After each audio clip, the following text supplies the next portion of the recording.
Bonjour et bienvenue. Il y a cette sensation un peu étrange dans l'air en ce moment, surtout quand on parle d'intelligence artificielle. Oui, un sentiment d'accélération, presque de perte de contrôle. C'est ça. On a l'impression d'être sur le quai d'une gare, à regarder passer un train à très grande vitesse, et on se dit, attendez, qui conduit ce truc? Ça semble presque avoir sa propre volonté, une évolution qui nous dépasse un peu. C'est un sentiment très juste. On est passé d'une curiosité de laboratoire à un phénomène de société en quoi? Quelques mois à peine? Chaque nouvelle annonce, chaque nouvelle capacité semble surgir de nulle part, et ça peut être vertigineux. Exactement. Et c'est là, en fait, que se niche la question centrale pour notre analyse aujourd'hui. Cette progression fulgurante, est-ce qu'elle est vraiment autonome, une sorte de fatalité technologique? Ou alors, Ou bien est-ce que c'est nous tous, collectivement, les millions d'ingénieurs, de designers, d'utilisateurs, qui sommes les vrais moteurs de cette accélération, souvent sans même s'en rendre compte? c'est tout l'enjeu. Est-ce qu'on est les pilotes qui choisissent la destination ou plutôt les passagers qui s'affairent à améliorer le confort de la cabine pendant que le train fonce sur des rails qu'il a lui-même posés? Voilà. Pour explorer cette idée, on va se plonger dans une analyse passionnante de Pierre Frézier, qui s'appuie beaucoup sur le travail d'un penseur français assez visionnaire, Jacques Ellul.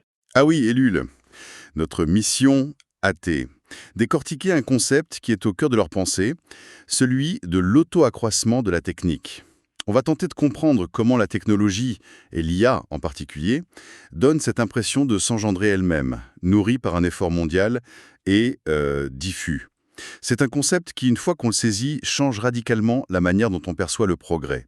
On passe du mythe de l'éclair de génie à la réalité d'un processus quasi organique. Alors commençons par là, l'auto-accroissement. Le terme est un peu intimidant, un peu abstrait. Qu'est-ce que ça veut dire concrètement? Selon l'analyse, c'est une dynamique en deux temps. Le premier temps, et c'est le plus contre-intuitif, c'est que la technique progresse sans intervention humaine, décisive. Alors là, il faut m'expliquer. Comment c'est possible? La technologie, c'est une création humaine par définition. Ça ne peut pas avancer tout seul. Bien sûr, l'humain est partout. Mais le mot-clé, c'est décisive. L'idée, c'est que chaque innovation majeure, prenons l'invention du microprocesseur par exemple, agit comme un verrou. Un verrou. Oui, elle définit un chemin, une trajectoire. Et la grande majorité des innovations qui suivent ne sont plus des choix de direction, mais des optimisations à l'intérieur de ce chemin déjà tracé. Ah, c'est comme si on avait choisi de construire une autoroute.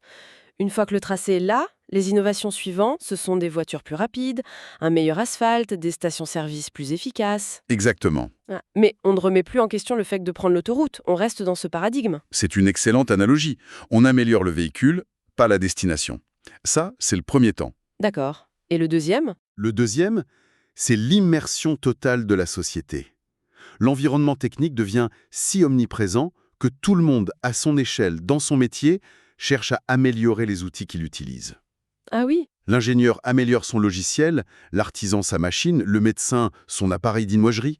Et c'est la somme de ces millions de minuscules perfectionnements, cet effort collectif et mondial qui devient le principal carburant du progrès. Je vois.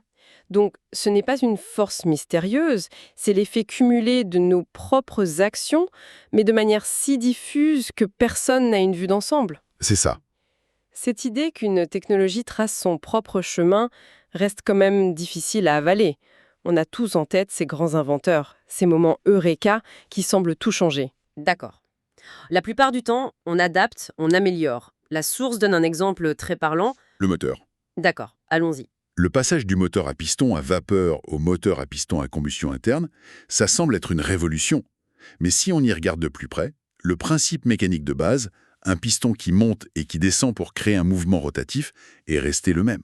Mhm. Tous les engrenages, les poulies, les courroies, tout l'écosystème mécanique développé pour la vapeur a été adapté et optimisé pour la combustion. Exactement. Un autre exemple plus moderne, le microprocesseur. On parle beaucoup du passage du silicium à l'informatique quantique comme d'une révolution. Et en termes de puissance, ce sera colossal, bien sûr. Oui, c'est clair. Mais on restera dans le même paradigme, celui du traitement de l'information. On ne change pas de métier, on se dote d'un outil infiniment plus puissant pour faire le même travail. Ce qui mène à une conclusion assez troublante. Le progrès n'est plus le fruit d'une vision fulgurante d'un génie isolé, d'un Newton sous son pommier qui a une révélation. C'est la conséquence directe.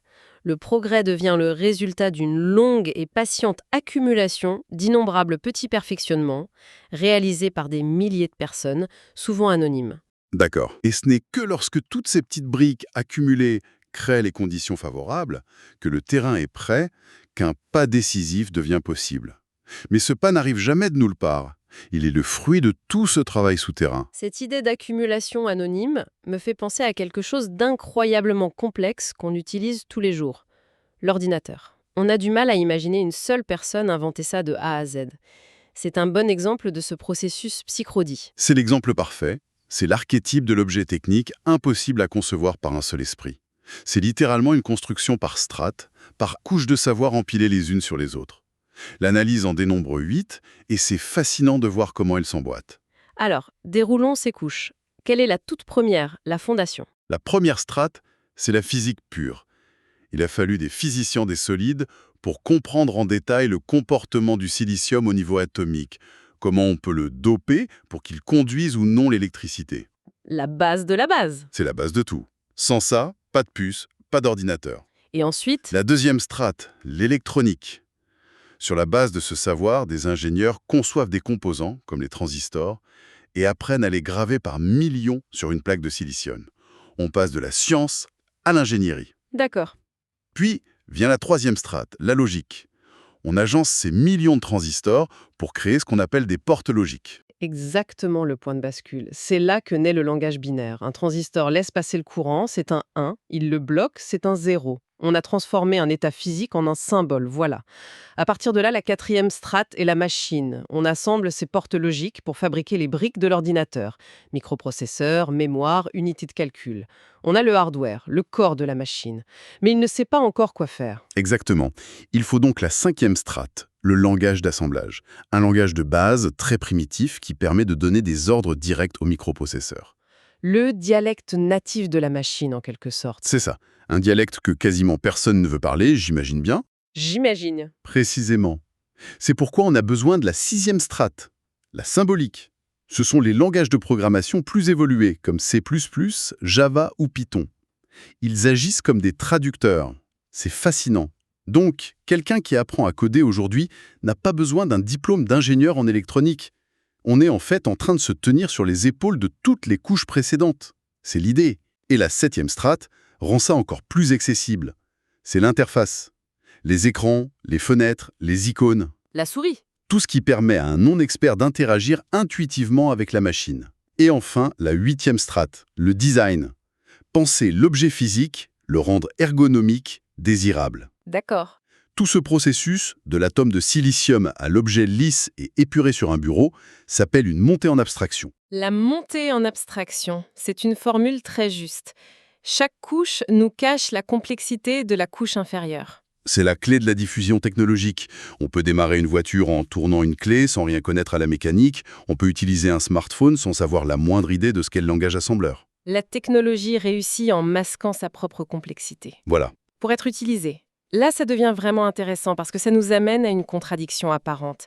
Si le progrès est cette accumulation anonyme de couches, que fait-on des figures iconiques comme Steve Jobs, qu'on nous présente constamment comme un visionnaire qui a seul révolutionné le monde? C'est un point absolument crucial et l'analyse de la source est assez radicale, voire provocatrice sur ce point. Ah oui. Elle soutient que, au sens strict de l'invention, Steve Jobs n'a rien révolutionné. Ah oui, c'est qu'une déclaration qui va à contre-courant de toute la mythologie de la Silicon Valley. Mais est-ce que cette analyse ne minimise pas un peu trop le génie? L'iPhone, ce n'était pas juste un assemblage. C'était une vision de l'expérience utilisateur qui a tout changé. Est-ce que la source aborde cette dimension, le fait que la synthèse peut être une révolution en soi? C'est une excellente question, et la source ne dit pas que Jobs était sans talent, loin de là. L'argument est plus subtil. Il dit que toutes les conditions technologiques nécessaires, les écrans tactiles, les microprocesseurs, les systèmes d'exploitation mobile, les réseaux, toutes ces strates qu'on a décrites étaient déjà réunies. D'accord, le savoir était là. Le savoir était là, disponible, mais fragmenté. Le véritable accomplissement de Jobs, son génie, n'a pas été d'inventer un ingrédient, mais de créer la recette parfaite. Il a synthétisé ce savoir, l'a condensé et y a ajouté ce que la source appelle l'intervention minime qui cristallise la situation. D'accord, donc son génie n'est pas celui de l'inventeur pur, mais celui de l'intégrateur, du grand architecte qui voit comment les pièces s'assemblent. Exactement. C'est l'illustration parfaite de l'intervention minime d'un homme qui produit un progrès important. Et l'analyse va même plus loin. Elle suggère que si ça n'avait pas été lui, l'état de la technique était tel que quelqu'un d'autre aurait fini par trouver une solution similaire. Ah oui, quand même. Peut-être quelques mois ou quelques années plus tard, mais la technologie elle-même convergeait inévitablement dans cette direction.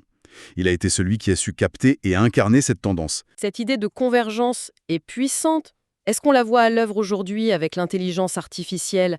On doit pouvoir l'observer en temps réel. Un la voit de manière éclatante. La source prend l'exemple de la course aux puces spécialisée pour l'IA. C'est un cas d'école.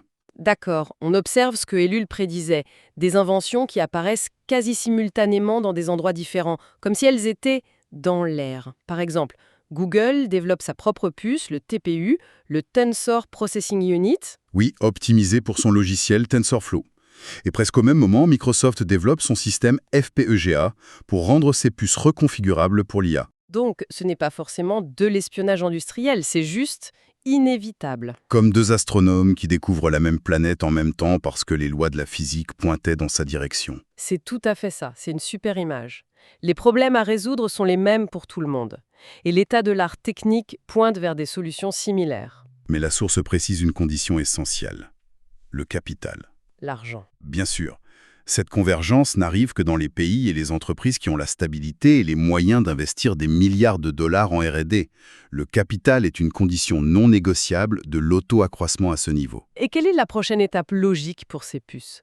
Une fois qu'elles existent, où vont-elles? La prochaine étape, c'est ce qu'on peut appeler la percolation. Aujourd'hui, ces puces sont concentrées dans d'immenses centres de données. La trajectoire inévitable, dictée par la logique du marché et la logique technique, c'est que cette puissance percole, qu'elle se diffuse vers les extrémités du réseau. Dans nos téléphones, nos voitures. Nos drones, nos caméras de surveillance.